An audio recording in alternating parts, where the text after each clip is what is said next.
नमस्कार। आज हम महाभारत के उस एक मोड़ को समझने वाले हैं जहां से वापसी के कह सकते हैं कि सारे रास्ते बंद हो गए थे। एक ऐसी घटना जिसने कुरुक्षेत्र के महायुद्ध को लगभग तय कर दिया था।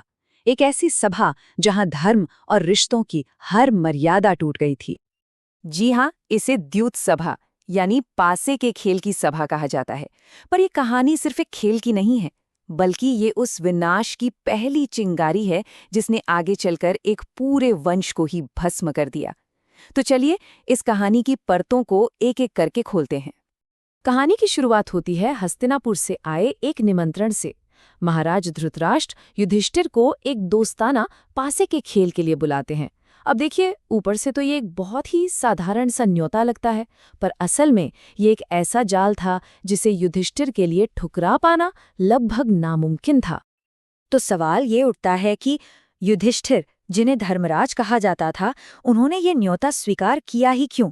वो तो जानते थे कि जुआ विनाश की जड़ है, तो फिर क्यों? जवाब है क्षत्रिय धर्म। देखिए, ये कोई मामूली नियम नहीं था। ये एक योद्धा के सम्मान की बात थी, उसकी पहचान थी। किसी भी चुनौती को, चाहे वो युद्ध की हो या खेल की, उसे ठुकराना सबसे बड़ी कायरता मानी जाती थी। और बस यहीं पर युधिष्ठिर अपने विवेक और इस कठोर नियम के बीच बुरी तरह फंस गए। और सभा में होता क्या है? दुर्योधन खुद नहीं खेलता, वो अपनी जगह पर बिठाता है अपने मामा शकुनी को, एक ऐसा खिलाड़ी जिसके पासे सिर्फ और सिर्फ उसके इशारों पर चलते थे। तो ये कोई बराबरी का खेल था ही नहीं, ये तो एक सोचा समझा षड्यंत्र था जिसकी हर चाल पहले से ही तय थी। और फिर खेल शुरू होता है, और शकुनी के धोखेबाजी के सामने युधिष्ठिर एक के बाद एक सब कुछ हारने लगते हैं। सोचिए जरा, एक तरफ शकुनी के ताने और दूसरी तरफ जीतने की एक हताश कोशिश। युधिष्ठिर मानो एक जाल में फंसते चले गए जहां सोचने समझने की शक्ति जैसे खत्म ही हो गई थी। पहले उन्होंने अपने जवाहरात और खजाने हारे, फिर सेना और रथ, फिर पूरा का पूरा राज्य। और हद तो तब हो गई जब उन्होंने एक एक करके अपने भाइयों को भी दांव पर लगा दिया। और फिर वो पल आता है जब युधिष्ठिर खुद को भी दांव पर लगा देते हैं और हार जाते हैं। बस इस एक चाल के बाद इंद्रप्रस्थ के चक्रवर्ती सम्राट और उनके भाई अब हस्तिनापुर में दुर्योधन के दास बन चुके थे। जब युधिष्ठिर के पास दांव पर लगाने के लिए सचमुच कुछ नहीं बचता, तब शकुनी उन्हें उकसाता है और एक ऐसी चीज दांव पर लगाने को कहता है जिसकी किसी ने सपने में भी कल्पना नहीं की होगी। भीम। वो गुस्से से चीख पड़ते हैं। वो अपने बड़े भाई को इस अधर्म से रोकने की पूरी कोशिश करते हैं, लेकिन जुए के नशे और सब कुछ हार जाने की लाचारी में डूबे युधिष्ठिर उनकी एक नहीं सुनते और अपनी पत्नी पांचाल की राजकुमारी द्रौपदी को दांव पर लगा देते हैं। शकुनी अपना पासा फेंकता है और जोर से चिल्लाता है, ये भी हम जीत गए। एक पल के लिए पूरी सभा में जैसे सन्नाटा छा जाता है। पांडवों की पत्नी, एक सम्राज्ञी, अब कौरवों की दासी बन चुकी थी। इसके बाद जो हुआ वो कुरुवंश के इतिहास पर एक ऐसा कलंक था जो शायद कभी नहीं मिट सकता। जीत के घमंड में चूर दुर्योधन अपने भाई दुशासन को हुक्म देता है कि जाओ और उस दासी द्रौपदी को उसके बालों से पकड़कर भरी सभा में घसीट कर लाओ। जब द्रौपदी को इस तरह अपमानित करके सभा में लाया जाता है तो वो वहां बैठे भीष्म, द्रोण और विदुर जैसे महान योद्धाओं और ज्ञानियों से ये सवाल पूछती हैं। उनका ये सवाल सिर्फ उन गुरुजनों से नहीं था, बल्कि उस सभा में मौजूद हर एक इंसान की आत्मा और उनके धर्म से था। और उस सभा का नैतिक पतन यहाँ साफ साफ दिखाई देता है। एक तरफ भीष्म और द्रोण जैसे धर्म के रक्षक हैं जो शर्म से सिर झुकाए बैठे हैं, चुपचाप अधर्म होता देख रहे हैं। और दूसरी तरफ दुर्योधन और कर्ण हैं जो द्रौपदी का मजाक उड़ा रहे हैं और उसके वस्त्र उतारने का हुक्म दे रहे हैं।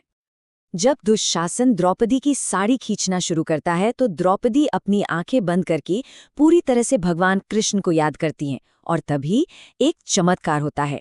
दुशासन साड़ी खींचता जाता है और साड़ी बढ़ती जाती है। देखते ही देखते वहां कपड़ों का ढेर लग जाता है, लेकिन द्रौपदी का अपमान नहीं हो पाता। आखिरकार दुशासन थपकर गिर पड़ता है और पूरी सभा हैरान रह जाती है।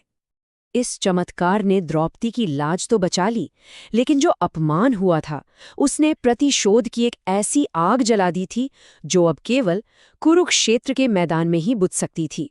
अब यहां से वापसी का कोई रास्ता नहीं बचा था। इस अपमान से भड़के हुए भीम अपनी गदा उठाकर एक भयानक प्रतिज्ञा लेते हैं। उनकी ये प्रतिज्ञा इतनी डरावनी थी कि पूरी सभा कांप उठती है। ये सिर्फ गुस्सा नहीं था, ये आने वाले नरसंहार का ऐलान था। और भीम के ठीक बाद द्रौपदी भी अपने खुले बालों को हाथ में लेकर कसम खाती हैं।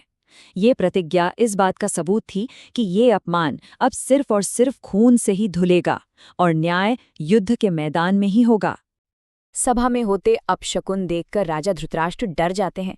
एक पल के लिए वो पांडवों को सब कुछ लौटा भी देते हैं, लेकिन अपने बेटे दुर्योधन की जिद के आगे वो मजबूर हो जाते हैं और एक और यानी आखिरी बार पासे का खेल खेलने की इजाजत दे देते हैं।